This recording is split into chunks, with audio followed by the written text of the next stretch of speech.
Yeah, the camera even worked underwater. That was pretty cool.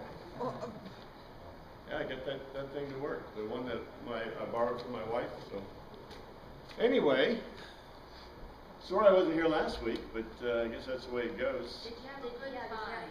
Yeah, I have enough information and pictures now to talk about the Panama Canal. But you know, I was in most of those countries. I'm glad nobody recognized me. I probably would have never got out. But in any case, we're up to the Telos of Matthew. What I'm going to do is I'm going to have to crush together the Telos of Mark and Luke so we make our time next week. But this week, we're going to do the Telos of Matthew. We'll do it slow enough so that we can absorb it. Of course, you know, slow. What's slow, right? But in any case, this is what we've been talking about. The Gospels is Greek literature. The literary context is the basis for all modern literature. The Gospels is history. We have the historical context, the cultural context, and they're the basis of Western civilization. You can never forget this. I mean, ask any historian that you know. Go ahead and ask the profs over at WSU. Go and ask my friends or Newman. And unless they're brainwashed in some perverse way, fashion, which is possible in the modern era, you know, if they know anything about modern literature, they'll know that the Gospels are the basis for modern literature. And if they know anything about Western civilization, they'll know that they are the basis for Western civilization. And if they don't, then ask them what is. In any case, that's what we're doing, is looking basically at the Gospels, but that covers the whole of the New Testament in terms of history and literature. So, we're up to the Telos of Matthew, and as I said, I'm going to have to squish together the Telos of Mark and Luke next week, and then we'll finish with the Telos of John for the tele-comparison. In any case, we saw last time that Matthew, along with all the other Gospels, are Greek literature, right? They're Greek literature. Mm-hmm. And in the ancient world, I showed you how that in Greek literature, and this is true of all ancient literature until the Gospels, you had sayings and narratives. Go look in the Old Testament documents, you can see the example of this. You look in almost any other ancient literature. Now, there are always exceptions, okay? But in general, all literature was separated into sayings and narratives, especially in Greek, but in all other ancient texts. No one had an idea that you could actually put sayings together with narrative, and that's where we have the Gospels.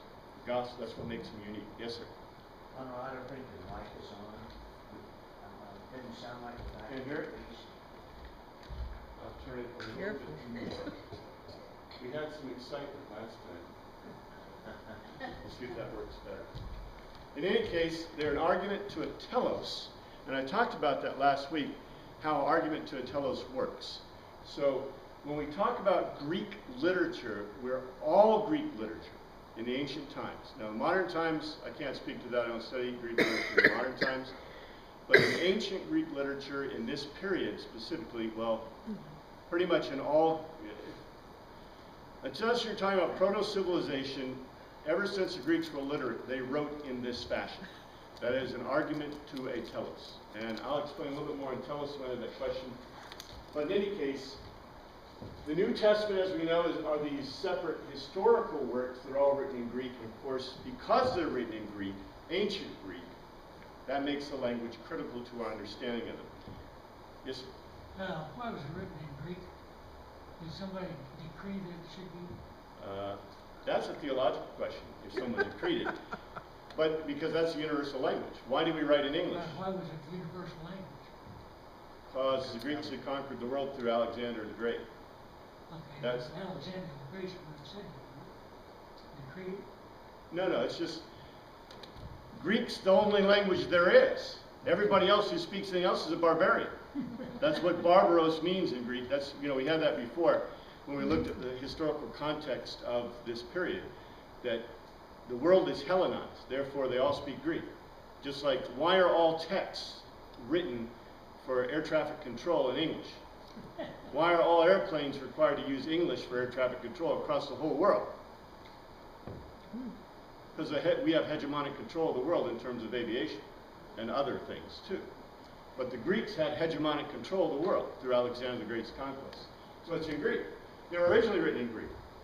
I'll show you the proof of how we know that the Gospels are never written in Hebrew, nor Aramaic, nor any other language. They're all written originated in Greek. And that's so easy to prove that it's amazing to me that anyone, you'd have to be almost illiterate to think that it could have been written in another language. Because there's no way it could have been. But anyway, there's proof text, easy proof text. Couple of Greek words of the day: euangelion, diatasso, and parabola. And generally, euangelion means literally the good news from the gods. Diatasso means to raise thoroughly, and parabola we translate as parable, but it has a specific meaning in Greek that we'll see. So, let's look at euangelion. Angelion is a sacred word in the Greek. Angelion means a message from the gods. You got it? You don't use this word. You know, if somebody sends you this message, there are about, I don't know, 5 or so Greek words for messages, for types of messages, or messengers. Angelion, do you get the angelion there? What kind of messenger is that? Angel? Angel. Angelos is, this word comes, angelos, which means a messenger from the gods. There's theros, there's matter of fact, a theros, and I'm trying to dig in my memory, I didn't put it in here, but a theros is specifically a messenger that brings a message from an Olympian event. So the Greeks had it down. They have words for messengers that mean specific things. They have a word for courier. They have a word for ambassador. They have words that are very specific in their individual meanings. And therefore they have a word for a messenger from the gods, angelos. And by the way, what kind of messenger is an angelos? Angel. Well, what's an angel? Messenger. Well, what is an angel? Is an angel a human? Oh, no. No. And the Greeks would have called it a hagios. Hagios pneuma? A hagios being an awful thing. Because an angelos is not a human. It's not a god. In the Greek vernacular, it's a demigod. Right? So, an angelos and a euangelion is a pretty special thing. If you got a euangelion, you got it from the gods. So, very specific word. Yes, ma'am? Awful, meaning fills you with awe, not terrible or monstrous. No, terrible or monstrous. Oh. Hagios pneuma means literally the awful breath of God. God's bad breath. Bad. In Greek. Because it comes from Ruach HaKodesh, which means the breath of God from the holy place. Which in Greek roughly translates, or exactly in the Greek thinking, translates as Hagios pneuma. The awful breath of God. Now, the reason that they're awful is because they are monstrous, and when you see them, you fall down before them because you're in awe. But the word hag in English comes from hagios. And the word hagios means like a sphinx. So, you could have them both. See? But, you know, in English we have a word, you know, awful to us has 2 connotations. Where do you think that came from? In any case, in the Gospels, they call it not angelion, but euangelion. Good news. Any idea why? The Greeks in pagan worldview. This is the reason I taught you guys all about pagan worldview. I spent a long time. I love talking about pagan worldview because it's the most important worldview in this period. They're moving to Mysterion worldview. They're moving to Greek rational worldview. But the pagan worldview is the worldview. And the language is based in pagan worldview. And so the pagans believe what? In the gods and fate cause everything, right? So it's the fate of man, chronos and pathos. It's pathos, which is the fate of man. And so if you are fated, what is the only message you're going to get from the gods? Bad news. Exactly. If you look back through every saga, we don't call them sagas, every myth cycle, the Iliad, the Odyssey, what do we call this? Ballads? Not ballads. In English we call English sagas, you know, Niall saga, whatever, but we call the Odyssey and the Iliad, we don't call them sagas, we call them epics. Yeah. In the Greek epics, you read the epics, the epic poetry, read all that stuff. The only message you're going to get from the gods is bad. You're going to die. Somebody's going to die. Achilles, hey, watch out for your heel, dude. So, euangelion means it's a good message from the gods. Now, we always want to translate it as just good news, etc., etc. Well, that's cute, but that's not what it means in Greek. So it's very important to note this. In any case, this is a sacred word. Diatasso, meaning to arrange thoroughly. That is, dia, final preposition, meaning a channel or act through which something occurs. Tasso is a pronoun. Remember tasso? Tasso is really close to telos, to assign or dispose specifically, but to arrange, and we'll see this word in any case. I just want to give it to you. Now, this is a real word. This is a word that's, I love euangelia and euangelion. What a neat word. What a neat thing to see the difference between gospel, the gospel specifically as a new type of literature, and Greek thought in the past, that is pagan Rovio. What a neat contrast. But parabola is very important because what is parabola? Now, if you notice, this is the Strong's. So, they say a similitude from parabolo, a similitude, fictitious narrative, common life meaning moral, la la la. Okay, no. What is a parabola? That's what you'd ask, right? Because that's where the word comes from. Literally, from para and bola, to throw alongside. Okay, that's all right. Para meaning near. Para meaning near. Like, let's see, what's that other para word?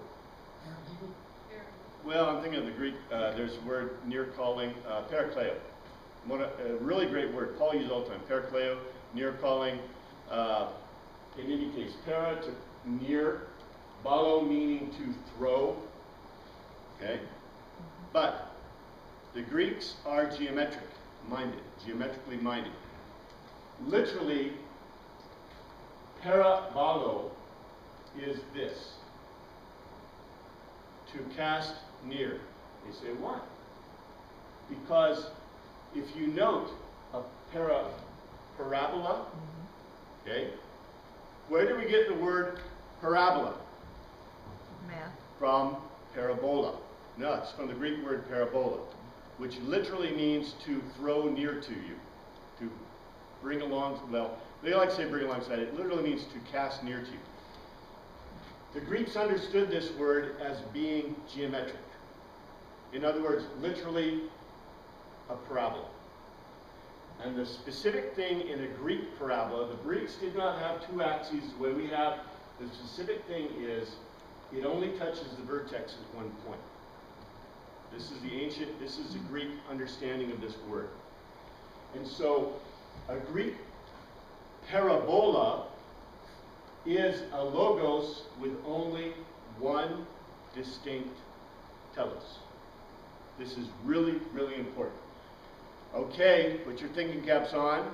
What literature, we've talked about a few other times, does this directly relate to? Parable? Well, a parable, yes, that's what it is, a parable. But what did we talk about? In Greek. Greek literature, famous Greek literature, starts with an AE, actually an ash symbol in English. Oh. Aesop's fables? Aesop's fables. Aesop's fables are a parabola. In other words, they have a singular telos, right? The Romans liked them so much they wrote them down, but the Greeks never did. So a parabola is literally a logos, an argument that only has one distinct telos. Okay. Now contrast this, I don't think I have the words here, I think I talked about them in the next class, but specifically, hyperbole. In the Greek, hyperbole has infinite telos. Okay?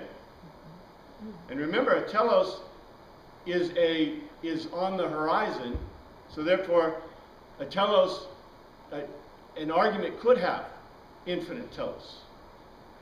But a parabola has only one. It's very important, because we'll see this throughout the Gospels. In any case, the telos of the Gospel,